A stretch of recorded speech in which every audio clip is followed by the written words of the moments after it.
కన్నుదోయికి అన్యకాంతలు అడ్డంబైన మాతృభావన చేసి మరలువాడు. తల్లిదండ్రుల భంగి ధర్మవత్సలతను దీనులగావ చింతించువాడు. కన్నుదోయికి అన్యకాంతలు అడ్డంబైన మాతృభావన చేయువాడు. ఈ మాట మనం ఎంత తక్కువ చెప్పుకుంటే ఈ రోజుల్లో అంత మంచిదేమోనండి. స్వామి క్షమించు, ఇది మాత్రం నేను చెప్పలేను, అందరికీ తెలిసిన విషయమే ఎలాంటి ఇది ఉందో.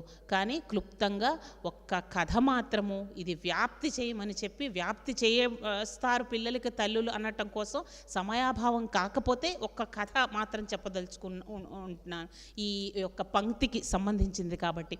వ్యాస భగవానుడు ఒక్కసారి జైమిని మహర్షికి చెప్తూ ఉన్నట్ట. మీకు తెలుసు కదా, ఆయన యొక్క ఆ విభజన అంతా కూడా వాళ్ళ శిష్యుల పరంపరగా వ్యాప్తి చేశారు. ఆయన చేసినటువంటి వేదాలు విభజన పురాణ వాంగ్మయం అంతా రాసుకుంటూ ఉన్నట్ట జైమిని చెప్తూ. ఈయన చెప్తూ వ్యాసుడు చెప్పాట ఏమని అంటే, ఏ సందర్భంలో అయినా కూడా ఒక రోజు ఒక రాత్రి కానీ ఒక రోజు కానీ ఒంటరిగా నువ్వు నీ తల్లితో కానీ చెల్లితో కానీ ఏకాంతతో కానీ ఉండటము మంచిది కాదు అని చెప్పాట. ఉండకూడదు అన్నట్టుగా చెప్పాట. నీ సంబంధికురాలైన స్త్రీ అయినా కూడా ఉండకూడదు అని చెప్పాట. ఈయన ఈ జైమిని శిష్యుడైనప్పటికీ రాస్తూ ఉన్నాడు, మళ్ళీ ఆపేస్తూ ఉన్నాడు. ఈ రాయబుద్ధి అవటం లేదనమాట.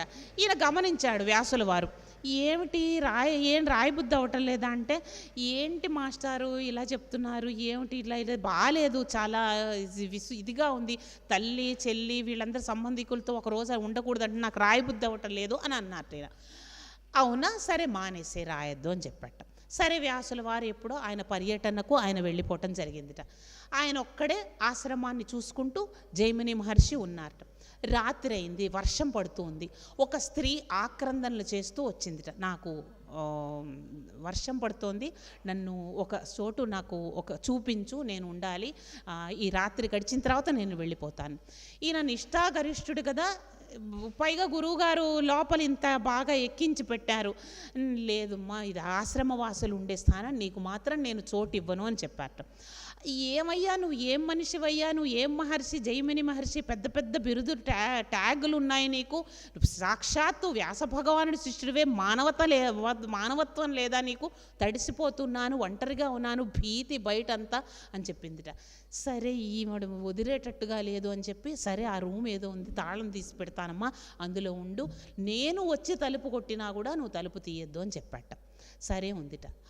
రాత్రి అయిందిట, తలుపు కొడుతూ ఉన్నట్టిన తీయలేదుట ఈవిడ. అప్పుడు ఏమిటిది, నువ్వు సాక్షాత్తు నేను వచ్చినా కూడా నువ్వు తలుపు కొట్టినా తీయొద్దని చెప్పావు కదా, ఎలా ఏమిటి అంటే, ఆయన వేరే మార్గంగా నిచ్చెన వేసుకొని ఆవిడ రూమ్లోకి వెళ్ళిపోయి, గదిలోకి వెళ్ళిపోయి, నేను నిన్ను పెళ్లి చేసుకోదలుచుకున్నాను అని అడిగాట. ఆవిడ అవునా, సరే నాన్న, బాగా పెద్ద ఇంత కథ ఇవన్నీ చెప్పావు కదా అని, సరే చేసుకుంటాను, మా వంశ ఆచారం ఉంది, నువ్వు గాడిద మీద కూర్చోవాలి, గాడిద మీద కూర్చొని గుండు కొట్టించుకొని సున్నం బొట్లు అవన్నీ పెట్టుకొని ఊరవతల మాకు అమ్మవారి ఆలయం ఉంది, అక్కడికి వచ్చినట్టయితే నీకు తప్పకుండా పెళ్లి చేసుకుంటాను, మా ఆచారాన్ని నువ్వు మండిస్తే అనగానే ఒక్క నిమిషం గుర్తుకొచ్చింది, నేను జైమిని మహర్షిని, వ్యాసుడి శిష్యుణ్ణి, గుండు కొట్టించుకోవటం ఏమిటి, గాడిద మీద కూర్చోవటం ఏమిటి, ఈ అమ్మాయి భలే ఏదేదో ఇప్పటి యూత్ భాషలో మాటలు ఉంటాయి కదా, ఇలాంటివన్నీ పెట్టింది ఏంటి అమ్మాయి అని అనుకున్నట్ట. అయినా కూడా ఎవరు గుర్తిస్తారు, మళ్ళీ వెంటనే మోహం, ఎవరు గుర్తిస్తారు, గాడిద గుండు కొట్టించుకుంటే నన్ను పట్టించుకోరు కదా, సరే అమ్మ నువ్వు చెప్పినట్టే గుండు కొట్టించుకుంటాను, సున్నం బొట్లు పెట్టించుకుంటాను, గుడి వీధి అవతలు ఉన్నటువంటి మీ యొక్క గుడికి వస్తాను అని చెప్పాట. సరే బయలుదేరాడు మెల్లగా. ఆయన పిల్లలందరూ పక్కనంతా ఎగతాళిగా వస్తున్నారు, సరదాగా ఉంటుంది కదా, ఎవరో ఒక మనిషి గుండు కొట్టించుకొని అలా ఆ వేషంలో అలా గాడిద మీద వెళ్తూ ఉంటే ఆ గూరవతలు ఉన్నటువంటి వెళ్ళాట, గుడిలోకి వెళ్ళాట. లోపల ఎవరున్నారు, వ్యాస భగవానుడు ఉన్నట్ట. ఇప్పుడు రాస్తావా అన్నట్ట. రాస్తాను తప్పకుండా, ఇంకేమీ చెప్పండి స్వామి అన్నట్ట.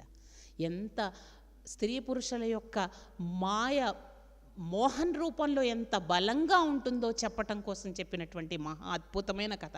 సాధ్యమైనంత నా పాఠాల్లో కూడా ఏదో విధంగా చొప్పించి ఈ కథను నేను పిల్లలకు చెప్తూ ఉన్నాను. నా ధర్మంగా ఎలా ఉన్నా కూడా పక్క పక్కన కూర్చోవటం, ఏదీ తప్పు కాని పరిస్థితుల్లో యువతరం వెళ్ళిపోతున్నారు. ఏదీ తప్పు కాని పరిస్థితుల్లో ఏ రకమైనటువంటివి ఏదైనా కూడా ఒక పద్ధతి, ఒక రూల్స్ పాటింపు, నియమ నిబంధనలు అక్కర్లేకపోతే ఎలాంటి పర్యవసనాలు చేరుకుంటామో మనం చూస్తూ ఉన్నాం. వాటిని గురించి చెప్పుకోక్కర్లేదు.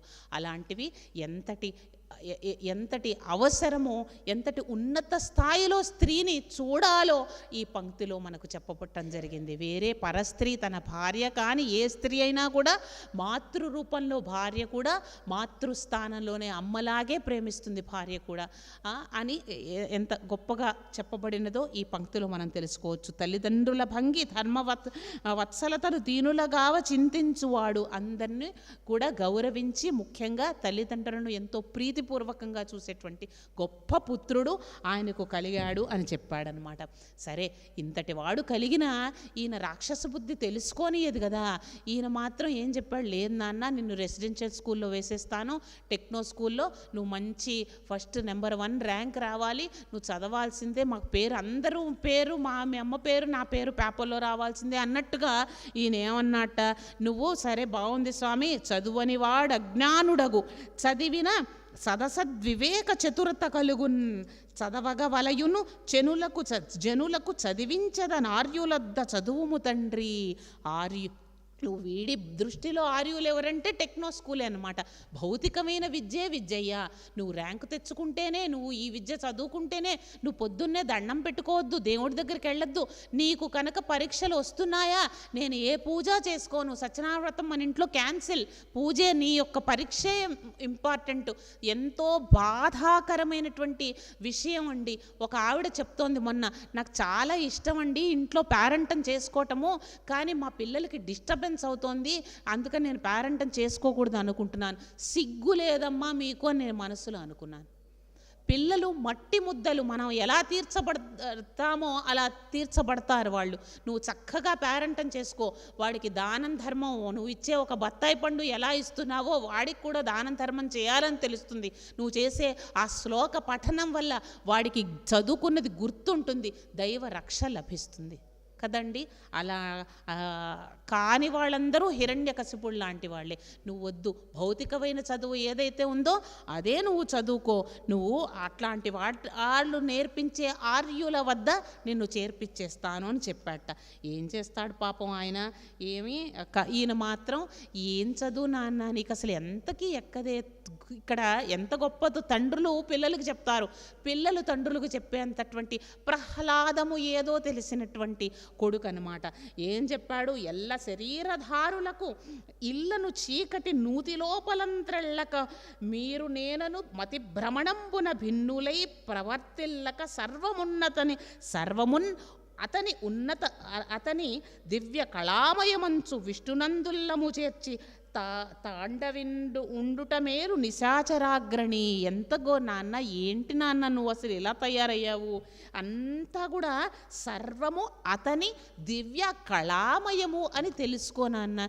ఇదంతా నేను చదువుతాను, ఫస్ట్ మార్కులు తెచ్చుకుంటాను, this is nothing for me, ఇది ఏమీ లేదు నాన్న. కానీ నువ్వేమిటి ఇలా అయిపోతున్నావు, చక్కగా పూజా పునస్కారం చేసుకో. ఇది నువ్వు సృష్టించినది, నువ్వు అనుకుంటున్న రాజ్యము, నువ్వు ఏలుబడిలో ఉన్నటువంటి నీ వాళ్ళు అనుకుంటున్న వాళ్ళు, ఇదంతా ఆయన జగన్నాటక సూత్రధారి, బాసులకే బాసు, బిగ్ బాస్ ఆయన గురించి ఆలోచించు అని చెప్తున్నాడనమాట. ఎక్కుతుందా అది ఆయన దివ్య లీలయ్యా, నువ్వు తెలుసుకో అని చెప్పినా కూడా ఆయనకి ఏమాత్రం తండ్రికి అడగలేదనమాట. ఎట్టాడిన నట్టాడుదు రిట్టిట్టని పలుక ఎరుగ రితురల శిశువుల్ తట్టించి ఎవ్వరేనియు వట్టించిరో బాలకున్ పరపక్షంబుల్. పిల్లలు ఎట్టాడిన నట్టాడుదురు. పిల్లలు ఇదేం పిల్లవాడు, నా కర్మ ఇదేంటి, ఈ పిల్లవాడు నాకే ప్రవచనాలు చెప్తున్నాడు, నాకే ఇంత పెద్ద క్లాస్ వీక్ తెస్తున్నాడు వీడు ఏమిటి అని అనుకుంటున్నట్ట. ఎట్టాడిన నట్టాడుదురు, ఎంత తీయటి తెలుగో మనం తెలుసుకో. అవ్వచ్చు. కానీ వేరే వాళ్ళ పిల్లలు చెప్పినట్టు వింటారే, ఎవరెక్కిచ్చేశారో, ఇలాంటి ఎవరో దుర్మార్గులు నా మీద కుట్ర చేసి పిల్లవాడికి ఇట్లాంటివన్నీ ఎక్కించారు అని చెప్పి బాధపడుతూ ఉన్నాడనమాట హిరణ్యకశిపుడు. నాకే హరి అంటాడు, ఇదంటాడు, అదంటాడు, నువ్వు మానుకో నాన్న, హరి లేదు, ఏమీ లేదు, హరి లేదు, ఇది అని చెప్తూ ఉంటే, నువ్వు ఈ జీవలక్షణం ఉంటుంది కదండి, ఏ జీవలక్షణానికి తగ్గట్టుగా మనుషులు ప్రవర్తిస్తూ ఉంటారు. నువ్వు ఎంత చెప్పినా మందార మకరంద మాధుర్యమునగ్రోలు మధుపంబు పోవునే మదనములకుము, నాకు అసలుదేంటో, అసలు తీయదనమేంటో నాకు తెలుసు స్వామి, అందుకని నాన్న నువ్వు నాకేమీ చెప్పకు, నేను దాన్ని మాత్రమే నేను అనుసరించి మాత్రమే హరే సమస్తమని నేను కొలుచుకుంటాను అని చెప్తూ ఉన్నాడు. ఇంకా అద్భుతమైనటువంటి పద్యాలు మనకు ఇందులో ఉన్నాయి. ఒక్కసారి విన్నా కూడా ఆ మాధుర్య మహిమ మన మనసులలోకి ప్రవేశించి నరసింహస్వామి కృపకు పాత్రలం అవుతాము. కంజాక్షునకు గాని కాయంబు కాయమే పవనగుంభిత చర్మ భస్త్రిగాక వైకుంఠ పొగడెడు ని వక్త్రంబు వక్త్రమే ఢమడమర్తుడోడి ఢక్కగాక అని చెప్పాడు. శరీరము పూజ చేయని రోజు రోజా అండి, చెయ్య శరీరం శరీరమా, ఆ స్వామి యొక్క హరినామస్మరణ లేని మాటేనా స్వామి, ఎంతసేపటికి భౌతికమైన వాదమే, ఇదే సంపాదించుకుందాం, తిందాం, పిల్లలకి ఇద్దాం, ఇదే ధోరణితో కొట్టుకుపోతే జీవితము ఎప్పటికీ వైరాగ్య స్థితే రాదు కదండి అని అనిపిస్తూ ఉంటుంది. నేను పనిచేసిన ఒకానొక కాలేజీ చైర్మన్ గారు ఒక చిన్న పని చేసుకుంటున్న వాడి దగ్గర నుంచి చాలా అక్రమ సంపార్జన అని అంటూ ఉంటారు. ఒక 1500 ఎకరాలు బొడ్డులో బెంగళూరులో సంపాదించి ఒక పెద్ద కాలేజీలు గ్రూప్ ఆఫ్ ఇన్స్టిట్యూషన్స్ కట్టడం జరిగింది. ఆయన మీద చాలా వివాదాలు అవన్నీ వస్తూ ఉంటే ఆయనను చూసినప్పుడల్లా నాకు ఒక చిన్న ఎలుకో లేకపోతే ఒక తొలిచేస్తూ ఉంటుంది చూడండి భూమిని, ఆ జీవో అది చాలా మంచిదేమో ఈయనకన్నా అని అనిపిస్తూ ఉంటుంది అన్నమాట. ఎంత కనుచూప మేర మన దొరకనంతగా ఆయన మొత్తం ఆ భూమినంతా ఆక్రమించుకుంటున్నాడు అని చెప్పి పరమాత్ముడికి నిజం అయి ఉండొచ్చు అని అనిపిస్తుంటుంది. అంటే నీకు 1 ఎకరం సరిపోదు, 2 ఎకరాలు సరిపోదు, కనుచూపు కూడా అందనంత భూమిని ఆక్రమించుకున్నటువంటి ఆశ కలిగినటువంటి వాళ్ళనమాట. అది ఒక జీవితమేనా అని చెప్పి అద్భుతమైనటువంటి పద్యాలలో మనకు ప్రహ్లాదుడు తండ్రికి చెప్పగా ఉన్నటువంటి సందర్భంలో ఉన్నాయి. చక్రచింతన లేని జన్మ నీ జన్మేనా స్వామి, తరళ సరిల బుద్భుతము కాక, ఒక పొగ గొట్టం ఉంటుందే, ఆ గొట్టం ఎలా ఉంటుందో కొలిమితో గొట్టం ఊదుతున్నట్టుగా అలాంటిదయ్యా స్వామి అని చెప్పి నాన్న అని ఆయనకి చెప్తూ ఉంటాడు. ఇలా అయిన నేపథ్యంలో మనకు అందరికీ తెలిసినట్టుగానే స్వామికి ఎక్కడున్న ఏ రకమైనటువంటి శుక్రాచార్యుడి శిష్యుల ద్వారా శిక్షణను ఇప్పించటానికి ఉపక్రమిస్తాడు హిరణ్యకశిపుడు ప్రహ్లాదుడికి. వాళ్ళు కూడా చేతులెత్తేస్తారు. చండామార్కులు కూడా వాళ్ళ వల్ల కూడా కాలేదు. అయినా వాళ్ళందరికీ అక్కడ కూర్చోబెట్టిన పిల్లలందరికీ కూడా ప్రహ్లాదుడు పాఠాలు చెప్పగా వాళ్ళందరికీ కూడా అందరికీ సద్బోధ చేస్తూ ఉంటాడు. స్వామియే పరమ అవధి, ఆయననే చేరుకోవాలని అక్కడున్న తన తోటి స్నేహితులతో కూడా చెప్పటం. తర్వాత వీడు మరీ వల్లమాలినవాడు కాకుండా అయిపోయాడు అని చెప్పి తెలుసుకుని, నువ్వు ఎక్కడున్నాడు స్వామిని, నువ్వు ఊరికే హరి హరి అని నువ్వు నన్ను ఇచ్చేసేస్తున్నావు అనగా, ఆ హరి ఎక్కడున్నాడు అని చూపించమనటం, ఆ కంబమున నుంచి స్వామి ఆవిర్భావ ఘట్టం అంతా కూడా గొప్పగా మనకు ఇక్కడ నారాయణీయంలో కూడా అంత గొప్పగానే ఈ వర్ణన కూడా జరగటం జరిగింది. నృసింహావతార ఘట్టంలో కొన్ని శ్లోకాలు నారాయణ భట్టాద్రికి మనం చదువుకుని ఆయన పట్ల మన కృతజ్ఞతని ప్రదర్శిద్దాం. 100వ పేజీలో స్తంభే ఘట్టయతో హిరణ్యకశిపోః కర్ణౌ సమాచూర్ణయన్ ఆఘూర్ణజ్జగదండకుండకుహరో ఘోరస్తవా భూద్రవ శ్రుత్వాయం కిల దైత్యరాజహృదయే పూర్వం కదాప్యశ్రుతం కంపః కశ్చన సంపపాత చలితోప్యంభోజ భూర్విష్టరాత్. నృసింహస్వామి ఆవిర్భావం స్తంభం నుంచి వచ్చి ఆ దైత్యుడిని సంహరించటం. ఆయన ఏమి చేశాడు? జూలు నిక్కపొడుచుకొని మహాభయంకరంగా ఉన్నటువంటి స్వామి, ఆకాశమంతా వ్యాపించబడినటువంటి జూలు నిక్కపొడుచుకున్నటువంటి ఆ స్వామి నోరు తెరుచుకొని భయంకర సజ్జో అవతారంగా నృసింహస్వామి చెప్పటం జరిగింది. అప్పటికప్పుడు ఆవిర్భావం. కృష్ణ కథ, కృష్ణ జననం, రామజననం ఒక ప్రేరణతోటి నేపథ్యంతో వచ్చినటువంటి అవతారాలు. అప్పటికప్పుడు ఆవిర్భావం అంటే తలుచుకోగానే కరావలంబమయ్యవయ్యా స్వామి అనగానే ఏ రకంగా రక్షణకు వస్తాడో చాలా దయామయమైనటువంటి అవతారం నృసింహావతారం. స్వామి తలుచుకోగానే కంబంలో నువ్వు స్తంభంలో ఉన్నాడా నీ వాడు అనగానే సరే చూసుకో అన్నాడు. ఎక్కడ లేడు అని చెప్పి ప్రహ్లాదుడు వెంటనే అడగగా స్తంభం నుంచి స్వామి యొక్క ఆవిర్భావాన్ని మనకు ఇందులో కూడా రమ్యంగా, పోతన గారంత రమ్యంగానే నారాయణ భట్టాత్రి కూడా స్వామి ఆవిర్భావ ఘట్టాన్ని మనకు అందించటం జరిగింది. అందరూ కూడా మొత్తానికి హిరణ్యకశిపుడిని చీల్చి స్వామివారు ఈ నృసింహావతార ఘట్టాన్ని ప్రహ్లాదుడిని అక్కున చేర్చుకోవటం జరుగుతుంది.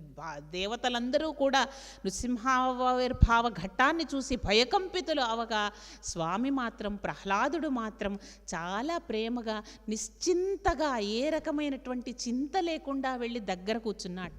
ఎందుకు లేదండి, దేవతలందరే కంపించిపోయారు, భయ భ్రాంతులైపోయారు. ఏమిటి స్వామి ఇంత ప్రచండంగా ఉన్నాడు, ప్రతాపాన్ని ఇంత ఉద్రేకంగా ఉన్నాడు అని అనుకోగా అనే ఈ బాలుడు మాత్రం వెళ్ళి అక్కున చేర్చుకున్నట్ట స్వామి, అంకమునందుకు వెళ్ళి కూర్చున్నట్ట. ఎందుకండి బాలుడికి? ఎందుకంటే నిర్భీకుండు, ద్వైత భావన లేదు, నువ్వు నేను ఒకటే అన్న ప్రేమ ఉన్నప్పుడు అవతల వ్యక్తి ఏ రకంగా ఉన్నాడో అని మనం చూస్తామా? ఎలా ఉన్నా కూడా వెళ్ళి వాళ్ళని అక్కున చేర్చుకుంటాము, వాళ్ళ చెంత మనం చేరతాము. అలాంటి విష్ణుమయము తప్పితే ఏమీ లేని స్థితి ప్రహ్లాదుడిది. కాబట్టి ఆయన ఏ రకంగా ఉన్నా, కోరలతో ఉన్న భీకరమైనటువంటి జూలును విదిలుస్తున్నా కూడా వెళ్ళి స్వామివారి అంకమున చేర్చుకున్నాడు ప్రహ్లాదుణ్ణి. స్వామివారు చాలా సమస్త భూమండలాన్ని చిరకాలము పాలించవలసిందిగా ఆయన యొక్క వరాన్ని మనందరికీ తెలిసిన విషయమే. సర్వం శ్రీ లక్ష్మీనారాయణ చరణారవిందాన్ సమర్పయామి. రేపటిన లోకా సమస్త సుఖినో భవంతు. రేపటిన రోజున మనము చాలా అతి ముఖ్యమైనటువంటి ఘట్టాలను ఈ వేదిక మీద, ఈ ప్రాంగణంలో అమ్మవారి దయతోటి మనందరం తెలుసుకునే ప్రయత్నం చేద్దాం. ఓం తత్సత్.